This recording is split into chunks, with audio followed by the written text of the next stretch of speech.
Já, heyrðu, það eru hörmungar atburðir í Súdan, eins og kannski mörg undanfarin misseri, en verið fréttir af því svona undanfarið sem við höfum sagt hérna frá á samstöðinni og við fórum að leita að fólki sem geti frætt okkur um þetta ástand sem að þarna er og við fundum Pál Ásgeir Davíðsson, lögfræðingur sem hefur áratuga reynslu af störfum fyrir Sameinuðu þjóðirnar og aðrar alþjóðlegar stofnanir og þú starfaðir í Súdan á sín tíma og Darfur. Það passar, ég gerði það. Þannig að eitthvað leiði síðan en maður var það alveg á mjög áhugaverðum tíma. Fyrst starfaði fyrir það sem hét UN High Level Panel on the Referendum in Sudan. Þetta var unni pólitískt apparat til þess að styðja atkvæðagreiðsluna sem varðaði aðskilja Suður-Súdan frá Súdan í kjölfar átakana sem var ríkt á milli Suður-Súdan, kristna þar og múslimska meirihlutans í norðri. Svo kom ég aftur til Súdan og þá var ég að leiða verkefni Sameinuðu þjóðanna móttekninni samanlega sín það hvernig þetta stuðlaði uppbyggingu réttaríkinu í Darfur og ég færa verkefni sem þetta varða frá friðargæslunni yfir á þróunarstofnanir Sameinuðu þjóðanna. Og svo kom ég síðar sem ráðgjafi 2018-19 og þá var ég að vinna fyrir UNICEF að skoða verkefni í rauninni Súdan, stjórnvaldi í Súdan, hvernig þau halda utan börn sem komast í kast í lögin. Og einmitt mjög áhugavert það voru bara sorglegt að hafa verið þarna og hafa fundið það vilja sem var til 2011 til að virkilega breyta og fara inn í nýja tíma og þarna í Darfur þar sem var virkilega áhuga að reyna að byggja upp og koma á öryggi sem byggir ekki á hervaldi, heldur á réttlæti og svo seinna það að vinna bara með stjórnvöldum, mjög samstarf með stjórnvöldum og UNICEF í að skoða svona ákveðið núans, bara börn sem komast í kast við lögin, hvernig þetta tryggja það að þeim verið ekki hendi í fangelsi og verið partur af samfélagi. Hver er ástandið í landinu í dag? Það er grafalvarlegt og fáránlegur svona samanburður að það eru ófáir sem segja að svona ákveðin lýsing til að koma fólki skilning hversu alveg ástandið er. Að ástandið þar er margt miklu verra heldur en í Gaza. Og þarna eru fylkingar að berjast og annars er það sem heitir Sudan Armed Forces sem eru stjórnarherinn gegn Rapid Support Forces, við getum kannski farað aðeins í það eftir, en það eru tvær fylkingar sem berjast, það eru ekki bara það síðust einhvern veginn hugmyndafræði eða trúarbrögð, þetta er bara spurningum að ná valdi og þarna á milli eru borgarar, það eru talað einhverja 13 milljónir eru komin á farasfæti út af því að hafa mist heimili sitt út af átökunum. Það er að vera einhverja 4 milljónir bara að maður þessu tölum, þetta eru heila þjóðir orðin flóttamenn og þúsundir sem hafa verið drepin og það lýsingar sem eru af ofbeldinu eru hræðilegar, bara núna síðast í tengslu við það að þessi Rapid Support Forces RSF eru náð tökum á El Fasher sem er höfuðborgin í Darfur það bara ráðist á barnaspítala ítrekað, fólk er drepið, það er bara aftökur út á götu. Þetta er alveg... Og við sögum frá því að við sést úr kerfinöttum, hvernig blóðið litaði í sandinn. Já, þannig að þetta er alveg ofsalega hræðilega átök, það er alveg óbeislu, það er langt síðan fyrst mér og maður er búin að vera á mörgum átakasvæðum sem hefur séð svona hræðilegt ofbeldi verið beitt gegn óbreyttum borgurum og þannig ófáir sem að lýsa þessu bara við þjóðamorð, skilja glæpi gegn mann og mannkyni og og þetta bara fer fram. Og það sem er svo magnað er að ef maður ber þetta saman við náttúrulega því miður búin að vera 5-6 stríð á þessu ríki frá sjálfstæði og það sorglegt að svona magnað í raun sorglegt magnað að bera þetta við þjóðarmorð sem var þarna sem hófst með átökum 2003 í Darfur. Það er sem að stórstjörnur komu fram eins og George Clooney og voru virkilega að koma þessum skilabóðum áleiðis. Núna heyrist alltaf af þessum hræðilegu morðum sem eiga sér stað. Þannig þetta er það sem kallaði týnt stríð. Þetta er algjörlega týnt stríð og kannski svona ákveðin mynd af því sem að gerast í heiminum í dag. En hvað veldur þessari grimmd? Er það kannski grimmd fylgir alltaf stríði? Já. En þú lýsir þessu svona eins og þessu linnulaus hefndarmorð, það sem verið að drepa venjulegt fólk, börn og fleira. Svipað gerast kannski í Gaza, þannig að hvað er það sem drífur áfram það að ef þetta er ekki ólík trúarbrögð, ekki ólík pólitísk sýn, þetta eru fyrirverandi Samherjar? Já, það er einmitt það sem er svo áhugavert, sko. Og sorglega kannski líka, án þess að kannski kunna á því gert tæmyndi skil á því, að þá er þetta nokkuð þættir sem að koma að inn. Sagan skiptir alltaf máli. Og þessi svokallaðu Rapid Support Forces voru Janjaweed. Þetta í rauninni voru bara herskárhópur sem var í Darfur sem að þáverandi einvaldur Bashir gerði að sínu málaliðum. Þannig að það sem að gerist til að berja niður uppreisn í Darfur. Nákvæmlega. Þannig að það sem að gerist er að það var þarna uppreisn kringum 2003. Það sem að gerist það allt stjórnvald, allir auður í Súdan rosalega ferbúið mikið í miðjuna, þannig að það sem á jaðrinum eins og Darfur var bara vanrækt. Svo kemur nú þetta allt með loftslagsbreytingar, þurrkur, þannig að verður mikil örvæting og fólk fer að grípa til vopna til að láta í sér heyra. Og hið miðlæga vald, bara stjórnvöld höfðu ekki getu til að berja þetta niður og bara grípa til þess ráðs að virkja vopnaða hópa, Janjaweed, til að berja niður þetta vald. Þannig að við höfum alltaf að sjá þessa endurtekna á þessu ferli að fólk ósátt vegna að það hefur ekki demokratiska leiðir til að koma sínu rödd á framfæri, þá grípa til vopna og í staðinn fyrir að hlusta á fólki og reyna að finna einhverja leið til að mæta þeim að þá beitt ofbeldi.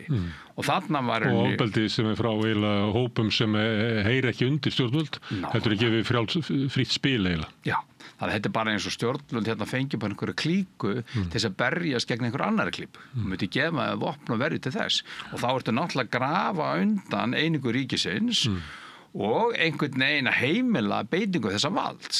Út úr þessu verður síðan hópur sem verður bara velskipulaður í þeirra DNA það að beita ofbeldi og þá mjög mikið gegn minnihlutahópum, þetta eru arabahópur, þá beita ofbeldi gegn ýmsum minnihlutahópum sem eru þarna og það er þessu hópur sem núna sem getur bara beitt sér með óbeislegum hætti í Darfur. En hvað er þetta þá? Er þeir að vinna landsvæði og eru þeir að byggja upp sitt eigið ríki eða er þetta ræningjahópur eða hvað? Þannig held ég að sjálf mikið að skilja það ákveðin dýnamík sem kemur og það er svona mikið að skilja að þegar maður sér þessa myndir þá sér maður einhverja leita og fólk að vefa byssum og einhverju fánar skilur og þetta virðist vera bara Afrikabúar enni skipti að berast á banaspjótum það er eins og þau kunni ekki neitt en í raun það sem að gerast það að þetta er bara skáktafl þetta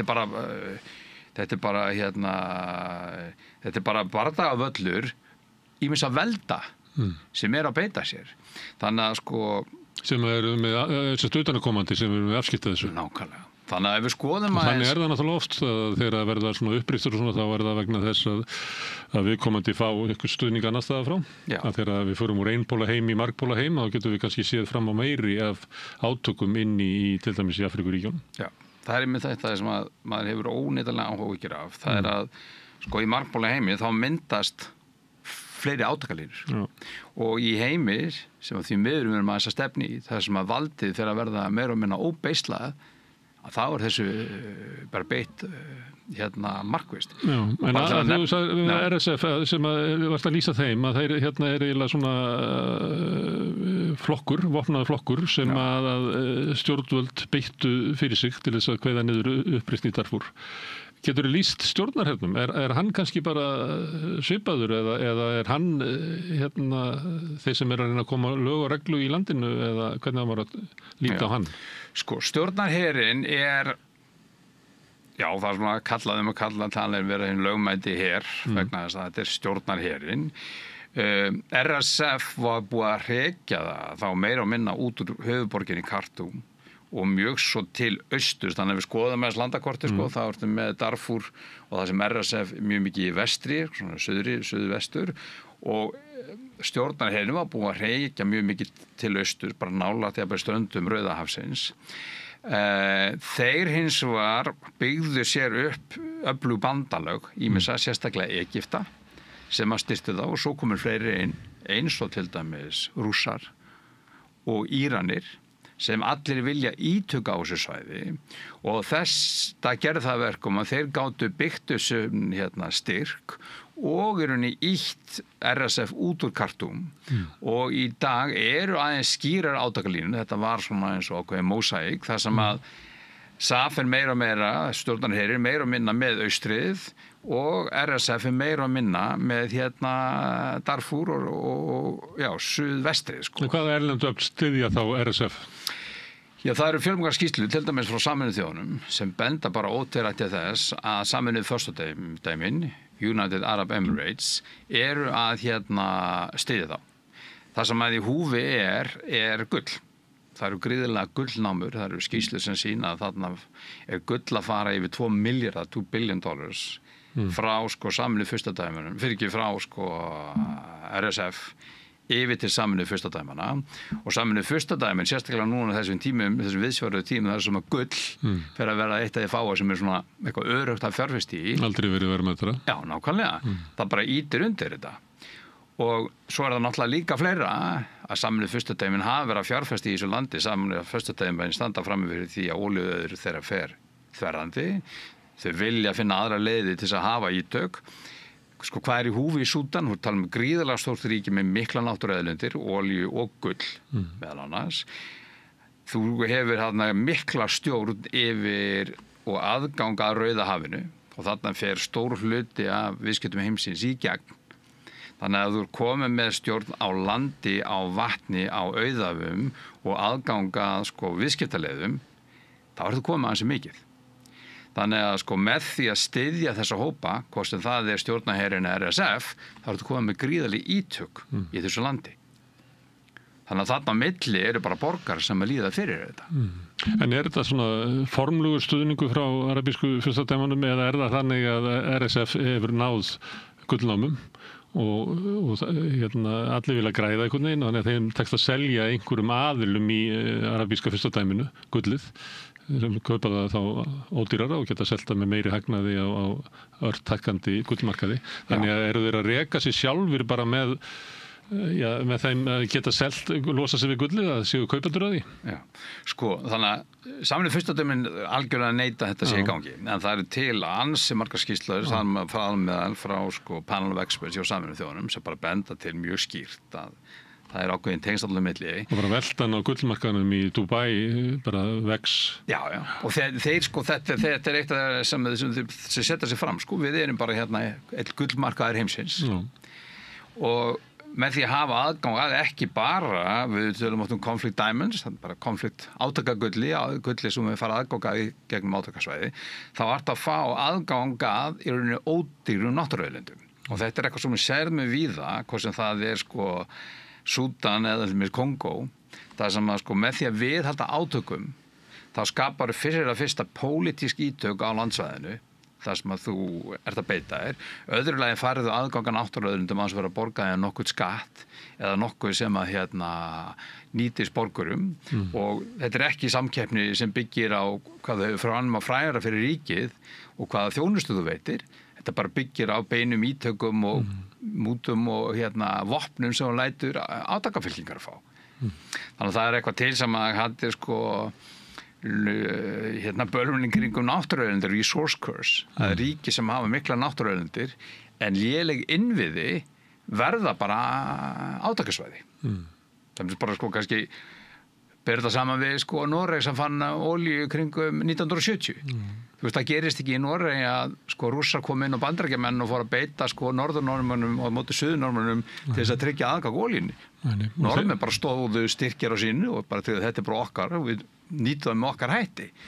En á svæðin svo Súdan, þar sem að ofbeldi er bara viðurkennt norm, stofnanir eru veikar, það eru línur, átakalínur sem hægt að ýta undir, þá er þetta bara Þannig að þetta barátta hópa að komast sem næst auðlindunum og taka sitt svona kött af þeim, geta selta úr landi á ódýrara fyrir minna verð heldur en að væri gert kannski ef þetta væri eðlilegt ríki. Algjörlega. En þeir fá alveg nóg þessir sem eru þarna í kring. Þeir fá nóg, þetta menna átakafylkingar. Já, þau eru náttúrulega fyrst að fá sko bara aðgang að vopnum. Já. Það er vopnabann á þessa hópa. Já.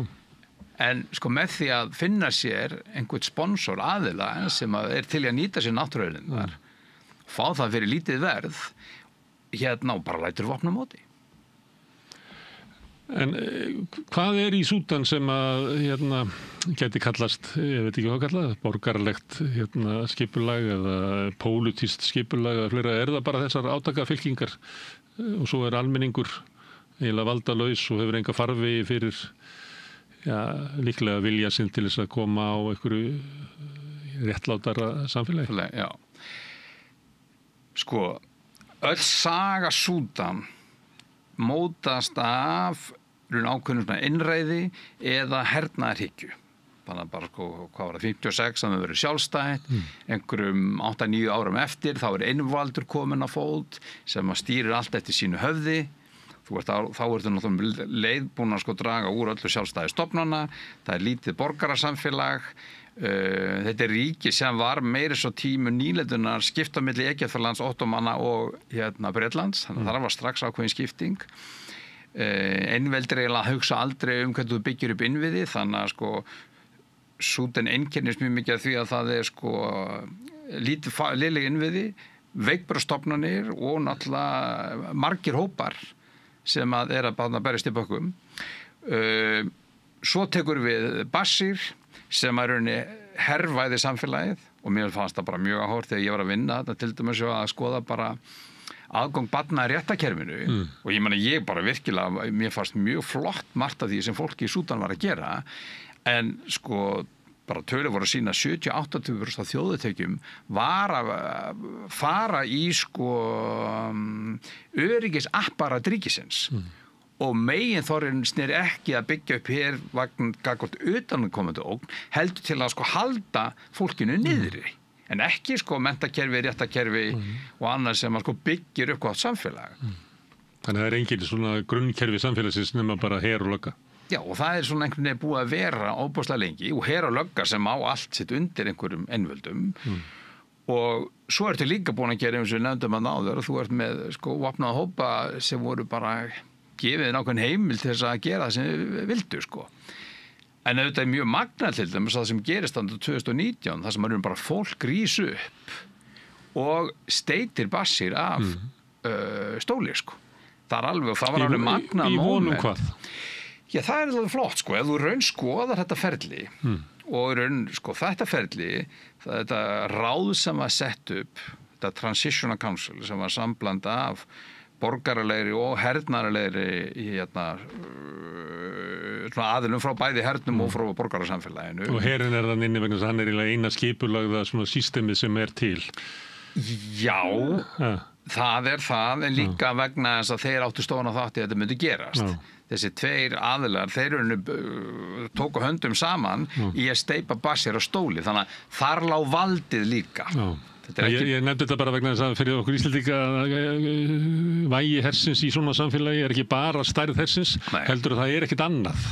Það er ekkert engin verkalýðsfélög eða stjórnmálaflokkar eða sem er nöfnum þjáir að nefna. Eða meðstæðliðinlega stofnanir sem að stýra ríkina af einhverjum heilendum.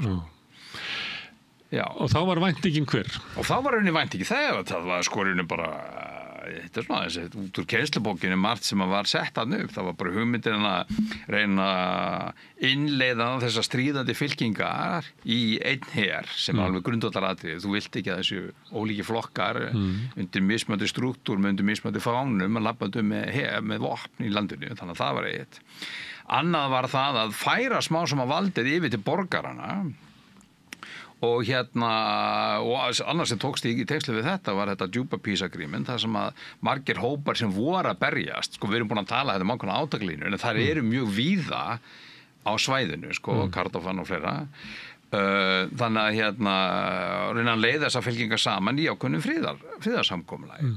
En ég menna hvað var það, 2019 þetta og það er bara nokkuð mánuðin setna sem að þetta fellur og það er vegna þessi tveir aðeinar bara hafa ólíka sín og annar gerir sig grein fyrir því að hann var að tapa öllu sinni valdi og grípa þá bara til vopna. Og enginn ekkert vald yfir til þess að tökta eitthvað til eða neyða menn til þess að ganga samkomulagi. Nei, en þetta kemur einmitt aldrei stór spurning hvort að alþjóðasamfélagið hafi ekki gert mistök. Vegna þess að það má alveg játa það að þegar þetta gerist þá kemur aldrei öflugur stuðningur inn, bæði í formi peninga og Sameinuðu þjóðirnar sett á fót svona politískt mission til þess að reyna að styðja þetta ferli.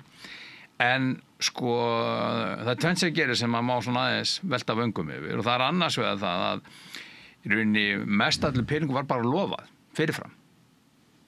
Það var sett sko sérstaklega frá vestrænu þjóðum að hefði þú veist, til þessi fáið þennan pening þá þarf þetta að tengjast ákveðnum umbótum en svo var því í rauninni ekkert fyllt eftir. Það var eiginlega bara lofað. Gölfríkin, þau bara litu peningana hendi. Þannig að það þýtti að þú gast bara komist upp með það sem þú vildir vera og þú tapar þessu pólitíska vægi sem þú hafðir. Og auðvitað með því að aðilar sem hefur verið að beita hervaldi, þar og með að gegn borgurum í sko þessari byltingu gegn Bashir, bara fengu þarna sæti í æðstaráði. Þannig að það var ekkert í raun sko réttlæti sem var þetta bakvið. Þannig að sko það tapaði svona ákveðin rammið þrýstingur sem hefði geta haldið þeim saman þar til að hefðu mögulega geta komið að stað þeim ferlum sem að þó þeir voru meira meðal sammála sko. Þannig að þegar þeir bara sáu fram á það heyrðu við getum bara gripið til vopna aftur og nú bara fyrir spurningu hver ræður. Og síðan þetta búið að vera þannig. Síðan þetta búið að þannig. Og með mikilli grimmd? Með mikilli grimmd, það er það sem er svo óungarlegt og það er þetta sem við erum að sjá ekki bara þarna í Súdan heldur annar staðar.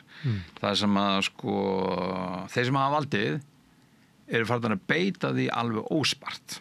Þannig að svona þessar grundvallar reglur mannúð og hvernig þú beitir valdi í átökum og svona, þetta er bara að fara út af gluggann sko.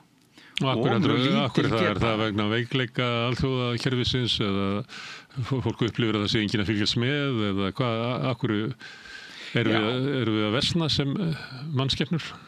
Ég held að mannskepna sé alveg svo sama og við hefum ofsalega margt fallegt. Ég er nú einn af þessi trú alltaf á hvað mannskepnin er góð en ég hef líka séð það svo oft að þegar þú mótar kerfi hvað sem það er sko enga geiri sem gengur bara út á græðki eða hervald að svo lengi sem þú hefur það sko án nokkurar einhverju eftirlits, einhverju umsjónar, einhverju ramma sem að móta hvernig þú beitir valdinu þá verða bara óbeislað.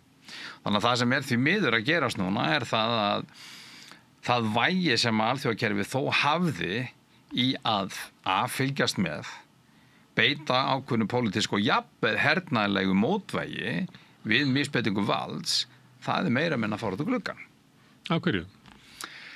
Bara út af niðurbróti alþjóðakerfisins meðan annars út af Ísrael og Bandaríkjunum sem að stoppa allt? Já, það eru mjög margir þættir sem koma inn. Það er náttúrulega niðurbrót alþjóðakerfisins og þetta er rosalega áhugaverður tími núna að sko það er ekkert að neita því að þetta alþjóðakerfi sem að hefur rauntryggt dálítið sérstakt tímabil í mannkynssögunni þar sem að þjóðir heims hafa meir og minna viðhaldið friðinn og hafa meir og minna viðurkennt að sé einhverja reglur sem móta alþjóðlega samskipti og ég þreytist ekki á að endurtaka þennan punkt sko, í mannkynssögunni hefur reglan verið svo ef að þú hefur vald þá gerir það sem þú vilt og eina sem að heldur aftur er vald mótaðalans og þú gerir það sem þú vilt við þína borgara. Þetta er öll mannkynsagan. Þetta eru kerfi það sem að sko, það að beita valdi, beita ofbeldi er bara modus operandi, það er bara viðurkennd leið til að gera hlutina. Það sem að gerist eftir seinni heimsstyrjöldina er að ríki heims koma saman og segja, heyrðu, við skulum reyna að forðast þriðju heimsstyrjöldina, við skulum móta ákveðnar reglur, hvernig við ætlum að hafa hlutina og við skulum móta kerfi, Sameinuðu þjóðirnar, sem að gera okkur kleift að takast á við sameiginlegar áskoranir. Þetta er alveg magnað og út af þessu ferli kemur henni tímabil þar sem að við til dæmis í Evrópu höfum bara búið við frið, meir og minna sko. Og jú, það hafa verið innri átök, það hafa verið einhver átök á milli ríkja, en þetta er bara eins og hérna á Íslandi, sko, þú veist, það er lög og regla þó glæpi séu framdir. En nú er þetta kerfi sem slíkt, nú stendur það á brauðfótum. Og það er aldrei sérstakt að sko, það ríki sem kom því á fót, Bandaríkin, og var ákveðin kjölfesta í þessu, að draga úr svolítið kerfinu, ekki vegna skors á getu, heldur það er bara þeirra ákvörðun. Og það er aldrei sérstakt í mannkynsunum líka. Þannig að við stöndum á aldrei svona viðsjárverðum tímum þar sem að þetta kerfi, og mjög áhvert að fylgjast með ræðum allra þjóðarleiðtoga á allsherjarþingi Sameinuðu þjóðanna, núna þessu 80. þar sem að bara hver þjóðarleiðtogi fætur öðrum að segja, við erum hérna í umbreytingarferli, og það skiptir öllu máli að við förum að beita okkur til að sko viðhalda og endurnýja það kerfi sem það er. Annars förum bara aftur í gamla. Það er ekki víst að sé vilji til þess að leita nýja kerfinu, og svo að vera vilji, þá er ekki endilega víst að það finnist samkomulag það. Sko, það er enginn sem fara meðal Kína sem hefur vilja til, eða jafnvel getu til að stíga það sem að Bandaríkin voru. Þannig við erum ekki að fara aftur í það. Og jafnvel þótt að demokrata tæki hérna við 2028, þá er ekkert vissum að Bandaríkin fara inn í sama form að þau voru áður. Þannig að við erum ekki að fara í sama og var. En það er mjög mikill vilji á meðal fjölmargra ríkja til að bregðast við ástundinu og reyna að endurnýja fjölþjóðakerfið. Og þú sér samtöl... Og þá kannski líka með sterkari stöðu suðurisins, eins og stundum að Já, þannig að það sko, ástæðan fyrir að fjölþjóðakerfið stendur á brauðfótum er ekki bara geopolítísk, skilur það sem að sko, það er náttúrulega algjör breyting á valdahlutföllum, þá er það sérstaklega sko rís Kína og Bandaríkin hafa minna bolmagn. Heldur líka bara kerfið var ekki séð sem réttlátt. Það eru bara fjölmargar aðilar eins og í Suðurísi sem hafa ekki haft það pláss sem þau eðlilega vilja, og svona alltaf bara algjör breyting á hvernig upplýsingum er dreift, hvernig stríð er háð, og svona alltaf bara ákveðin skortur á trú á kerfinu, það er ekki að takast á þessa fjölþættu áskoranir sem að mannkynið stendur frammi fyrir. En eftir að segja að það er náttúrulega einhverjar rót þessar átaka inn í Súdan, en þessi átaka hefur ekki gengið svona langt nema vegna veikingar alþjóðakerfisins. Já, þetta er svona dýnamík. Það er náttúrulega ekki hægt að svara þessu, sko. Hefði þetta gerst svona fyrir 30 árum? Já, en ég er raunverulega að spyrja því, sko. Já, ég get ekki svarað já og nei. Þú kannski bara svona bent á nokkra hluti. Eitt til mér sem er áhugavert í Afríku er það að sko, það er ákveðin svona dýnamík sem er í gangi. Og bara einföld dýnamík sem þú ert með aðilar sem að rækta landið, bændur, sem hafa ákveðin aðgang að vatnsbólum og jarðlandi, og svo eru aðrir aðilar sem eru hirðingjar sem koma inn og lenda í ákveðnum átökum við þeim. Við sjáum átakalínu mjög oft eftir þessu. Svo geta líka verið ethnic. Sektdæmi í Rúanda þar sem að voru eiginlega útskýrð átökin út frá þessu. Já, það er bara eitt dæmi, og Súdan er líka í raun annað. Svo geta líka verið ákveðin hvaða sko kynþætti til að trúarbrögð, en sko í gegnum söguna hafa Afríkubúar haft sína eigin getu til að leysa úr þessu málu. Sem það eru ættarhöfðingjar sem koma saman, einhvers konar strúktúr, þannig að sko þið gætu bara að lifa saman í ákveðinu sátt og samlyndi og fundu út úr deilumálum sjálf. Svo það sem að gerist er að með hnattvæðingu, þá er þessu hópar allir konum með vélbyssur. Þannig að sko nú breytast átökin úr því að jú, það var hérna einn gaur sem koma kannski nauðgað konu úr þínu træp eða stál kú, og við ætlum bara að setjast niður ættarhöfðingar að fást við það, í að heyrðu þá er hérna einn gaur sem kom að nauðga konu og skaut 20 aðra manns með einn vélbyssu. Þannig að sko allir verið dýnamíkin miklu meiri. Svo byrjar utanaðkomandi aðilar að hafa áhrif á það, og vegna þess að í grunninn eru stofnanir veikar, þannig að þessi træbalstruktúr, þessi ættbálkastruktúr sem var fyrir hendi, hann hefur ekki getað fást við þetta. Nútímalega stofnanir eru varla fyrir hendi sem við ræddum þannig að bara innri geta til að takast á við þessa nýju dýnamík, þar sem allt flæða inn vopn, og ekki bara það flæða inn utanaðkomandi áhrif sem að nærast og fá beina peninga og áhrif við að viðhalda átökunum. Þú hefur ekkit innanborðs sem að ræða við þetta. Það sem hefur aðeins haldið í skefjum er að það kemur ákveð utanaðkomandi afl frá alþjóðasamfélaginu sem að skoða hvað er í gangi. við beitum hérna pólitísku valdi, við jafnvel sendum inn friðargæslu til þess að sko reyna við halda átökunum með einhverju skorðum, við jafnvel tökum þátt í einhverju uppbyggingu á stjórnkerfinu til að það byggjast upp ákveðin geta þetta. Nú það stendur þá á brauðfótum. Og það ákveðin þreita og skortur á getu í að fylgja eftir svæðum eins og Súdan. En þessi lýsing gæti verið miklu eldri því þú ert að lýsa ástandinu sem núna og veikingu alþjóðlegra stofnana.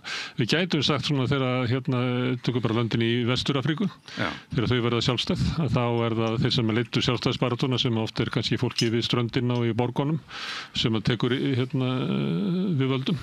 Og með svona ýmsar hugmyndir, kannski að þjóðnýta auðlindir og annað slíkt. Gerist ekki þá fyrir 3, 4, 5 árum seinna einhver liðhjálfi í hernum gerir byltingu, tekur það með stuðningi Vesturveldana sem áfram fá að nýta auðlindirnar og raunverulega þessi vísir af einhverju svona uppbyggingu svona eðlilegs pólitísk umhverfis kæfð. Já. Þetta gæti verið saga frá 1960. Þetta gæti verið það. Og mikið var þetta ekki alltaf bara Vesturveldin sem að gera þetta. Þetta utan að koma aðilar. Vegna þess að það ákveðin svona formúla sem að háir uppbyggingu, ef við notum afrísku dæmi, að það eru mikla náttúruauðlindir og takmörku geta innanlands til að halda utanum samfélagið. Þannig aftur bara svona dæmin frá Noregi, þú finnur mikla olíu, það leiddi ekki til borgarastríðs vegna þess að Noregur hafði innviðina. Hérna á Íslandi, ég meina þú verður að hafa öflugt samfélag, vegna þess að höfum ekki einhverja einfalda auðlind eins og olíu og demanta sem ættir að ganga. Þú þarft að hafa samfélag sem getur nýtt orkuna, þú þarft að hafa samfélag sem getur farið og róið eftir fiskinum. Þannig að þú hefur ekki og mættu okkur sem hafa kannski sterkara samfélag til þess að halda utanum almanna auðlindir svo við mistum þeir ekki hendur og örfáum auðmönnum. Gætu við sagt hér? Já, það svona dæmi veikleika sem við höfum haft. Við unnum landhelgisstríðið en mistum síðan auðlindina í hendurnar að fáum. Já.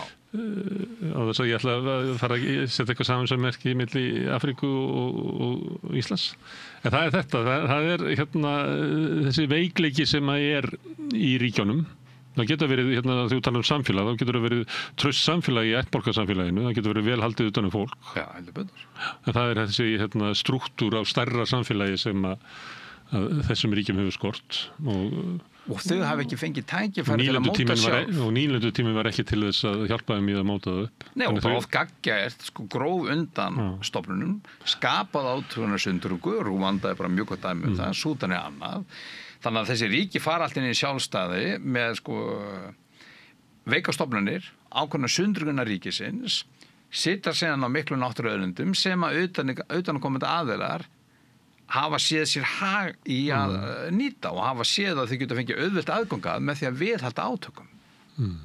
En svo eru lönd þarna í Afríku sem eru miklu sterkar heldur en þetta. Súdan veikt land. Já.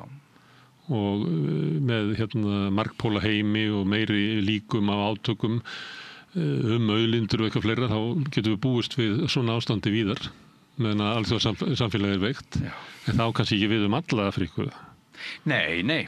En það náttúrulega ákveðin hætta að þú reynir að fara í eina fylkingu eitt pól frekar en annan. Því að þú nefnir þeir sem eru utanakomandi. Þeir eru svona Norður-Afríku og Íran og arabísku fyrstadæmin. En hvað með Afríku sunnan Sahara? Hvernig horfir þetta hryllilega stríð, þessi mannúðar krísa gagnvart löndum í kring. Er Afríkuráðið eitthvað að fjalla um þetta eða?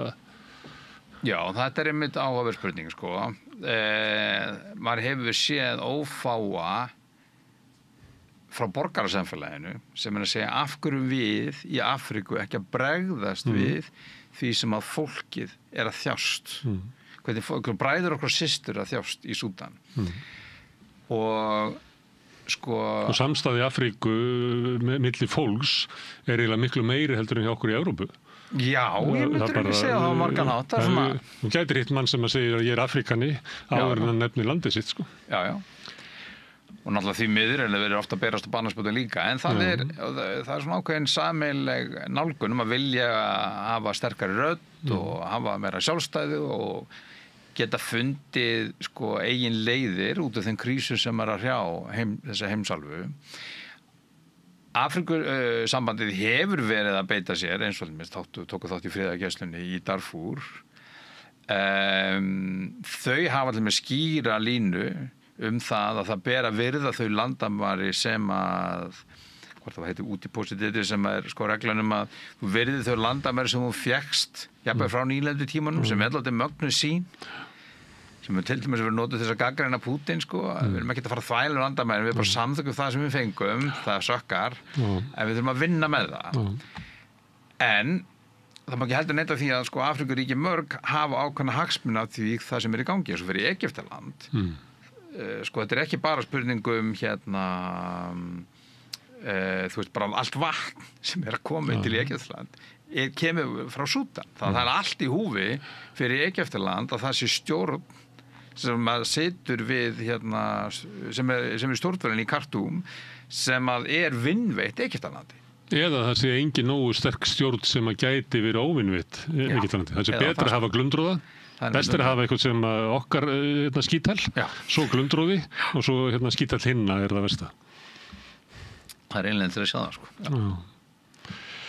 en maður gæti haldið að það sé ekkert sem getur breytt þessu Já sko sorglega það að sko núna á undanförnum áratugum þá hefur myndast ákveðin þekking sem var kannski ekki svo mikið fyrir hendi hún ekki fullkomin en það kom ákveðin þekking hvað þetta að gera til að draga úr mannlegri þjáningum í átökum og B til þess að reyna að ýta undir viðvarandi frið og ég menna þú veist horfa okkur Norðurlöndin þú veist það ástæður fyrir því að það viðvarandi friður þetta ekki bara við fengum eitthvað að Guði að ofan þú veist það ákveðin saga sem við gengið í gegnum það ákveðin styrkleiki stofnana sem einkennir okkar samfélög það ákveðin social cohesion svona ákveðin lím, samfélagslím sem límur okkur saman og það skapar viðvarandi ástæður fyrir frið vona ég að það hefur haldið var ekki þannig við bárust á barnaspjótum þannig að sko þú veist að það væri pólitísku vilji að þá fyrir að fyrsta þarf að tryggja sko aðgang að mannúðaraðstoð sem veruleg brotalegum á núna og það er ein ástæða fyrir við vitum svona lítið hvað í gangi það bara sko 2003 og fleira það voru fréttamenn og stjörnur og mannúðarsamtök sem gátu farin í Darfur og gefið upplýsingar það sem var í gangi þetta svo nefndir, það bara gerfinættamyndir sem að sýna þannig að sko það tryggja þennan aðgang tryggja það að sé minni aðgangur að vopnum þetta lykilatriði, ef fólk hefur ekki vopnum verjur þá það meðan að fólk hefur hag af því að fá gull á ódýruverði sem ég get selt á háverði og ég borgaði með vopnum það erfitt að stoppa það og svo dýnamík, það hefur verið hægt að stoppa það í gegnum söguna með því að setja eitthvað mótvægi þú ætlar að ýta undir blóðu aðtök Afríku sem að í raun hafa áhrif langt umfram við skulum aðeins ræða það kannski líka eftir hefur áhrif langt umfram það ákveðin kostnaði sem fylgir því menn það að beita þig efnahagslegum úrræðum það að beita þig pólitísku þvingunum það ákveðin kostnaður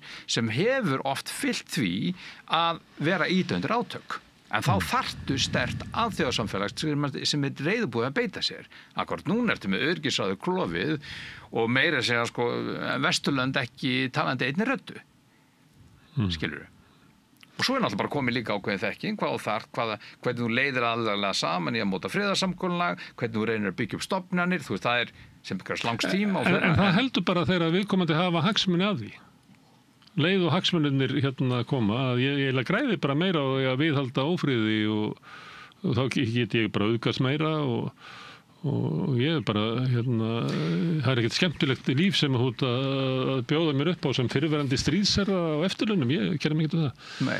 þannig það getur rofnað sko þegar hagsmunirnir verða ólíkir þessna þarf alltaf að hafa þú hafa goodwill, þegar það ekki goodwill það er að hafa ákveðna þinguna og það getur verið pólitískt og það getur verið en það er ekki þú minnar að stóru löndin ekki að beita sér í þessu að reyna að kæfa þetta með því að hafa þess áhrif á arabísku fyrstadæmin það er bara svo augljóst við vorum með alveg einsta tækifæri þarna 2019 það sem í raun aðalar komur saman og þessi ríki sem eru núna ýta undir átökin þau voru að styðja þetta friðarferli Þannig að það var ákveðið einstakt tækifæri þar til að reyna að móta meira viðvarandi frið, en það þurfti þess að samblönda því sem mást að segja, sem það að jú, þurfti með ákveðin svona mjúka þætti á ferli til þess að smám saman reyna að byggja upp, en þú þarftu að hafa aðhald með einhverjum þvingunaraðgerðum líka gegn þeim sem að gæta með sagt, ég hef ekki hagað svo lengur. Nei, þú ert bara alltaf ítrekkað það. Þú hefur meiri hagað því að fylgja ferlinu og ítundi frið heldur en það að fara gegn okkur.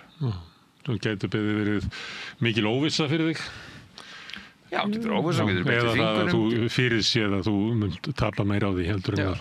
Gæti verið dreifir alveg þegar dómstólinn hag, þú veist, það er úrræðin eru til, en þú þarft að vera reiðubúin að beita þeim. Þú talar kostnað við átökin og varst kannski að vísa til þá bara alþjóðlegum vettvangi. En ef við förum aftur inn í Súdan, hvað það ekki stríð allstaðar? Ekki eitthvað staðar venjulegt líf? Já, hvað spurning, minnst þetta alveg óhugnanlegt að skoða og horfa myndir frá Súdan. Ég meina, þetta var með svo kartúnborgin, var með fallegum, háum byggingum, mörgum góðum skólum, flottum hótelum, allskins menningu. Þetta er bara allt sundur tætt í dag. Og ég menna, ég og bara kollega sumir hafa með þess að leita til mín, bara vel menntað fólk, mentað frá Þýskaland og Franklæti sem hefur bara þurft að flýja land. Það á sér ekki viðværið þarna. Þannig að ég veit ekki hvað þetta segir um eðlilegt líf þarna í dag, sko. Það er eiginlega lítið sem ekkert og það er lítið eftir að því sem áður var. Já. Eitthvað sem hefði getað verið efnilegt. Já, ég meina vaxið upp í að þú hefur, ég meina sko, það er ekki spurning, ég hef starfað með fullt af fólki frá þessu landi, gríðarlega hæfileikaríkt. Fólk sem að virkilega, þá er að tala um einstaklinga, sem virkilega vilja vinna af heilindum að þróun landsins og meiri sér að stofnanir. Mér fannst mjög áhugavert þegar ég var að skoða hvað lögreglan var að gera til þess að halda, við erum bara svona ákveðin nýstdæmi, var að halda utan réttindi barna sem komið til Kasturlögin. Á sama tíma voru Bandaríkin að henda börnum í fangelsadómsalaga. Þetta er 2018 og mikið verið að gera út af innflytjendum og fleira. Að þá voru þau bara með miklu meira regluverk og aðhald til að tryggja að það að börn færi ekki í fangelsi og ef þið færi í fangelsi að tryggja að þau myndu aðalega samfélagin aftur. Þannig að það er heilmikið til, bæði stofnanalega séð, menningarlega og hvað þá náttúruauðlindir sem gætu ýtt undir uppbygging á landinu. Hugsa landbúnaðinn sem var hægt að rækta þarna. En þú gerir ekkert þegar það eru viðvarandi átök. Og þeir sem þú ert að tala við og hefur starfað við, þau vilja bara komast í burtu. Þannig að ástandið svipað og gerist oft í svona löndum að ástandið ýtir undir að það verði áfram vegna þess að þeir sem að gætu stöðvað að þeir fara og þeir sem eru þeir sem annarkot geti ekki farið eða hafa hagað því að viðhalda ástandinu. Já, þannig að þeir sem rauninni þarna á milli bara fólki sem á sér engin bjargráð. Það er það sorglega, sko. Fátækasta fólkið. Já, fátækasta fólkið sem hefur kannski ekki alþjóðleg tengsl og ég menna þú senur líka þróun alþjóðlega þótt þú sért að líða fyrir hræðileg mannréttindabrot í þínu heimalandi að þá ertu bara innflytjandi sem er að skapa óróa í okkar ríki, sko. Það er alveg ofsalega erfið staða, sko.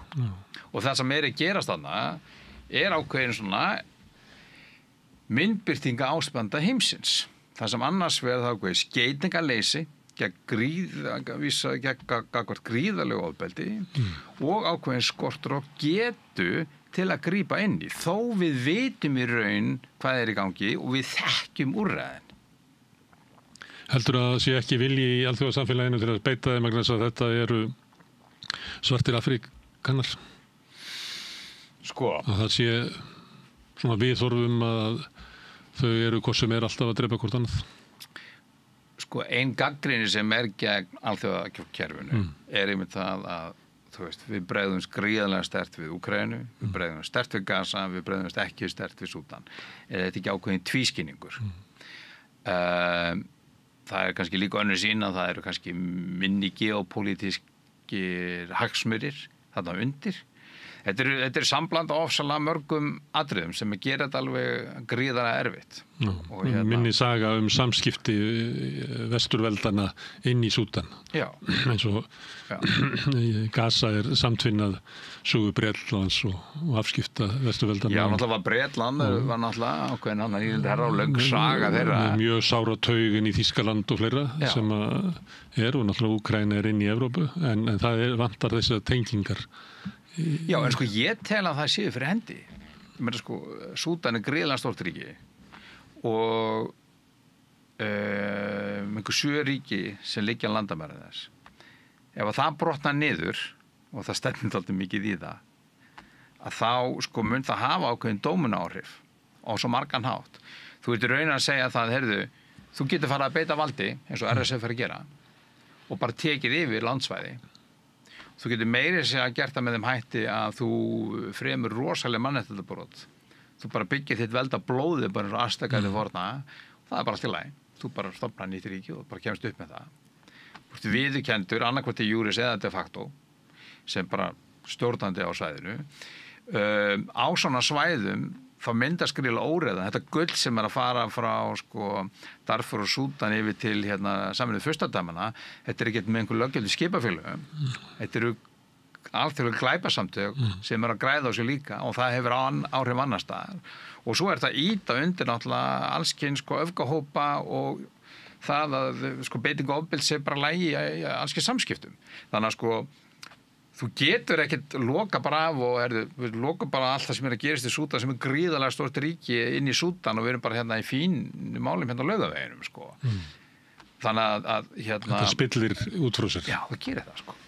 Bæði hugmyndafræðilega og líka bara materialist. Og bæði í gegnum svona glæpasamtök og svona eins og kannski áhrif eiturlyfja smyglara í Pólitík Flórida og svona sem ofta verið fjallað sem eru mikil og svo náttúrulega í löndum Suður Afríku, þannig það eru slík áhrif.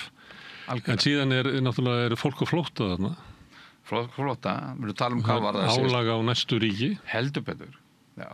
Sem man líka skapar þá óstöðuleika í þeim ríkjum. Og auðvitað margir sem aðrir sem að reyna að komast inn í reyna líka að komast inn í Evrópu.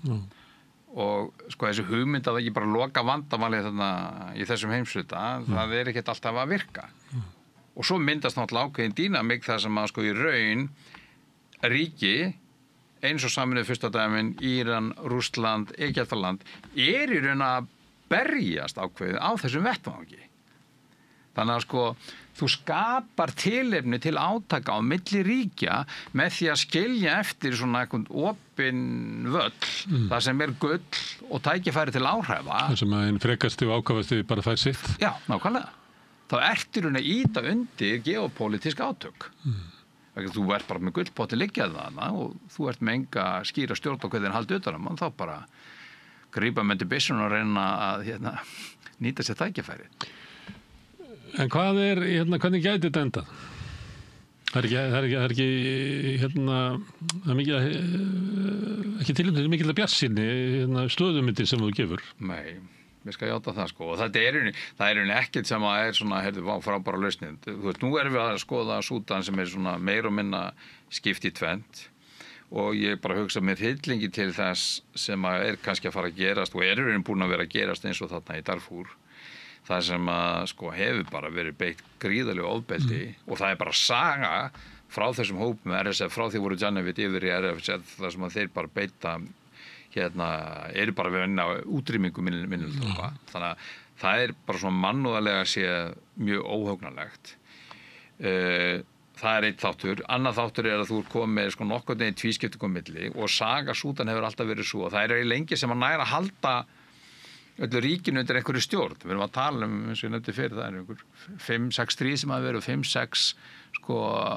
5-6 valdarátilraunir sem hafa verið framkvæmdar á þessu svæði.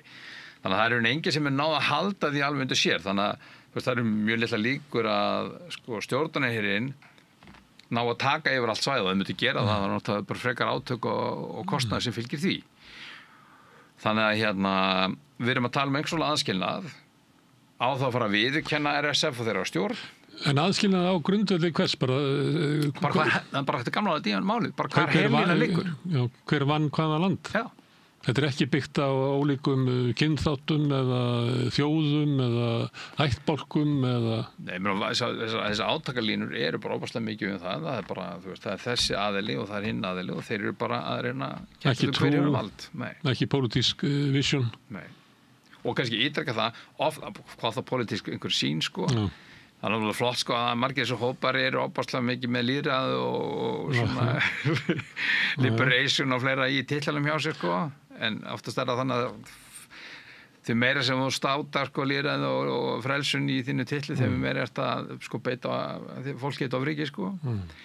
Þannig nei, þetta snýst ofsalega mikið bara að hafa ítök. En að því að Súdan verður til svona eftir nýldu tíman. Já.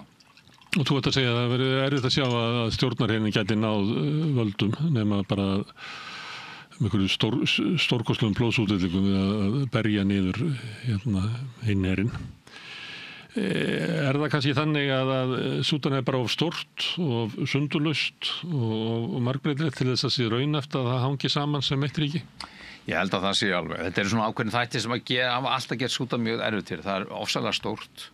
Það hafði ekki miðstýring valds og stýring valds var alltaf svona frekar kaotísk sko hélt bara fókusera á miðjuna þannig að allt í jaðrinum eins og þú sér sko Suður Súdan er bara í jaðrinum, það er lengst syðst, það er lengst í vestus þannig að það var alltaf vanrækt og infrastruktúrlegu stjórnarhættir veikburða og öll þessi vandamál eru fyrir hendi í dag þeir eru bara aðeins verri vegna þú ert komið með alveg gríðarlega átök og langa sögu mikil átaka þannig að, jú, það er alveg rök fyrir því að Súdan sé á sterkt miðað við hvað innviðirnir eru lélegir. Já, það eru innviðir sem að halda samfélagið saman. Já, Kína er stórt ríki og það nær alveg haldið sér allar saman. Já, þeir voru að klára þarna vegalagningu í svona afskipt fylki sem að hafði ekki sem áður hafði heilsugæslan verið læknar berfættir læknar en núna er komnir vegir og þar með er verið að flytja inn í infrastruktúrin. Þannig að það er ekki rosalega því miður Björnsín. Það er náttúrulega ákveðið gott, þetta er svona aðeins að sko núna með falli El-Fasher og með því að þessa átakalínu sem að skýrast, þú veist, þá er komin ákveðin aðeins meiri meðvitund. Við erum nú að ræða þetta hérna á rauðaborðinu og maður sér þetta vera rætt af fleiri aðilum. Þannig að það er ákveðin jákvæðin í því. Það væri auðvitað óslega áhugavert að sjá sko ríki Afríku aðeins fara að bregðast við, en það eiga þau allt undir. Og ekki þá bara bregðast við með þeim hætti sem hefur verið núna, þegar ég reyna að styðja mína fylkingu, heldur ég þarf í rauninni viðvarandi frið. Það er alveg skiljanleg sjónarmið hjá Egyptalandi. Við viljum reyna að tryggja ákveðin frið. Við viljum ekki RSF sem var þá bara komið mjög sko brunast að taka við svæðið, styrta UAE sem er ákveðin samkeppnisaðili sé bara að taka við þetta svæðið. Við viljum hafa meira jafnvægi þarna. Maður skilur alveg þetta sjónarmið. Þeir eru með landamæri að Súdan sko. Þú veist að vonandi ekki mótast einhver dýnamík þó það væri bara á svæðinu til þess að reyna að halda þessu við sko. Ég held að það er ofsalega mikið gert leið og þú nærð að slíta ef RSF er ekki að fá vopn frá saminu fyrstadamunum þá ertu búin að gera rosalega mikið. Eru önnur lönd svona í hættu við að lenda í svipuðu ástandi og Súdan? Ég meina þú sér það sko ríkin í kring eru Tchad, Egyptaland, Eþjópía, það er ekki flott ástandi þar. Þannig að þessna hefur svona miklar áhyggjur af því að ef að hlutinu falla þar og líka bara með því að geta alþjóðakerfisins í að reyna halda ákveðna röð og reglu í alþjóðasamskiptum og viðhalda þessu bannu beitingu valds í alþjóðasamskiptum með því að það sé að fara meira út úr gluggan að þá, já, bara breiðist átökin út. Þetta er eins og með sýkingu, sko. Þú þarft að hafa stofnun og þú þarft að hafa geti að bregðast við þeim, annars bara breiðist það út, sko. En Sameinuðu þjóðirnar eru að draga saman seglin og bandarískar stofnanir sem hafa verið með ýmiss konar mannúðar aðstóð í Afríku eru bara eiginlega loka. En ég, sko, kannski góði vinkillinn hana, ég er í eðli minni mjög bjartsýnn og það er að segja, heyrðu, sko, stofnanir Sameinuðu þjóðanna og það alþjóðakerfi sem við höfum þetta frá 1945. Við erum að tala að það núna cirka 80 ára gamalt. Heimsmyndin allt önnur á svo margan hátt, bæði hvernig valdi dreift og líka þær áskoranir sem við sem mannkyn stöndum frammi fyrir. Það sem heft í raun og haldið aftur að ákveðinni þróun þessa kerfis það að þú bara með aðila sem að vildu hafa kerfið eins og var. Það var stofnað, það var byggt í þeirra mynd og allir með sín gæluverkefni og vil ekki vera að breyta því. Þú veist, ég sem starfsmaður Sameinuðu þjóðanna veit það vel að það ekkert skortur að vilja innanhús sem gerir það verkum að allir með stofnunum var ekki að breyta. Þetta bara aðildarríkin sem í raun stýra voru ekki alltaf til í það breytingar sem að þurfti. En ég lít svo á að við erum á tíma í dag þar sem við getum ekki lengur leyft okkur það að hafa einhver gæluverkefni og vilja halda öllum í sömu viðjónum. Og það að myndast ákveðin vakning það meðal margra ríkja að styrkja fjölþjóðakerfið. Og allir mjög áhugavert að skoða nýjustu öryggis og utanríkisstefnu Norðurlandana. Að þau segja fjölþjóðakerfið í rauninni our first line of defense. Það í gegnum það sem við tryggjum fyrst og fremst öryggi okkar ríkja. Það ekki með því að hafa sterkan norskan og danskan og sænskan her, eða finskan her. Heldum við því að tryggja það að fjölþjóðakerfið haldi velli. Þú tala reyndar NATO þarna sem ríkjarstykkið í NATO Bandaríkin og Bandaríkin stjórnað af stjórnvöldum núna sem raunverulega fyrirlita Sameinuðu þjóðirnar og eiginlega allt alþjóðlegt samstarf og vilja helst bara semja heimskipanina með því að tala við forseta í öðrum stórveldum. Akkurat. Og ímyndum okkur aðeins eitt augnablik, hvað verður Ísland í slíkum heimi? Þetta ekki bara spurningum eitthvað hart öryggi að Rússar, ég hef engar áhyggjur af því að Rússar sé að koma inn í einhverju massa og taka yfir. Nei, vegna þess að við erum í bakgarði Bandaríkjanna og þú veist, Norðurlöndunum, Bretland og allir því hafa gríðarlega hæga á því að það sé ekki rússnesku herriðna. En okkar hagsmunir miklu meiri en það sé bara ekki Rússar sem að taka inn yfir. Þú veist, það að geta tryggt ákveðið efnahagslegt sjálfstæði, það að okkar rödd hafi eitthvað vægið þegar maður kemur að grundvallar þáttum eins og loftslagsbreytingum eða þróun gervigreindar. Og þú veist, hvernig fengjum við lögsöguna okkar? Það verður ekki með gríðarlegum styrk íslenska hersins eða það var bara, þú veist, gegnum að alþjóðlegt regluverk. Þannig að við höfum alveg frá sjálfstæði búið við þann luxus að grundvallar hugmyndir fullveldi ríkja var meira og minna virt, að grundvallar hugmyndir mannréttindi var meira og minna virt og við gátum haft áhrif á alþjóðleg mál vegna þess að við vorum með stofnanir sem að tóku þær markvisst fyrir. Nú þetta óslega mikið að breytast og það snýr ekki bara smáríkjum eins og Íslandi, bara eins og núna bara Þýskaland að tala það sama. Og áhugavert að Kína til dæmis að auka stuðning sinn við fjölþjóðakerfið vegna þess að Kína vill ekki glundroða. Þannig ég sammála það sem í gangi núna í Hvíta húsinu alltaf mikið þegar ég bara ræði öllu eftir mínu höfði. Og það mjög áhugavert að sjá, minnst pólitíkin núna aðeins komur út úr Súdan en hann búinn að vera að láta leiðtoga Suður-Ameríku, Trump, dansa í kringu sig. Þeir byrja stundum, já, nei, ég ætla ekki að láta Trump beygja mig, svo bara kortir í seinna, segja bara já, amen. Vegna þess að þú veist, þú bara þarft á þessum viðskiptasamningum að halda. Þú þarft að tryggja það að Bandaríki séu þig vilhóll.